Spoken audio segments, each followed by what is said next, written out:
এরকম ভাবে যদি আমার বিরিয়ানি খাওয়া হয় তাহলে তো পেটটা একদম বেড়ে যাবে। হ্যাঁ বন্ধুরা, রাত্রির বার্থডে পার্টিতে এসেছি, এসেই তো আমাদের কাজ হলো বেলুন ফুলানো। তো আমি গিয়ে দেখছি বেলুনগুলো প্রায় ফুলানো হয়ে গেছে আর একে একে দড়ি বেঁধে সেট করছিলাম। সিদ্ধিতা আর মনা তো আমার কাণ্ড দেখে হাসাহাসি করছিল, আর এদিকে আমার বান্ধবীও চলে আসলো। একটু লেট করে সৃজনীর বার্থডে কেকটা কাটিং হচ্ছে, আর দেখো কত সুন্দর না, যেহেতু ওর বন্ধু বান্ধবীরা আসেনি তাই একটু লেট করেই কাটা হলো বার্থডে কেকটা। আর এদিকে তো আমরা খুবই মজা করছিলাম। দেখতে দেখতে সৃজনীর কিন্তু 13 বছর হয়ে গেল, আর সৃজনী কিন্তু আমার কাছে ক্লাস 2 থেকে ড্রয়িং শেখে। সাথে আরো দুটো স্টুডেন্ট এসেছিল বার্থডে পার্টিতে, আর আমরা সবাই মিলে তো খুবই মজা করছিলাম। কেক কাটিং তো হয়ে গেছে, এখন আমরা কেক খাই চলো।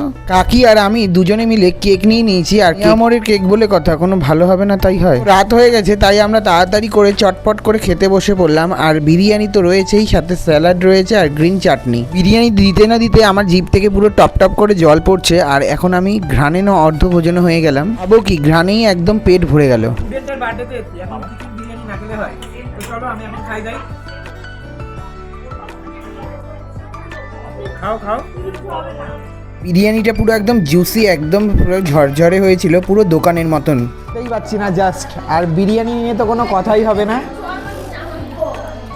জাস্ট ফাটাফাটি একদম, কোনো কথা হবে না। আমাদের খাওয়া দাওয়ার পরে বনি দিদি আর হলো সঙ্গীতা আর কাকি সবাই মিলে কিন্তু খেতে বসে পড়লো পরের ব্যাচে।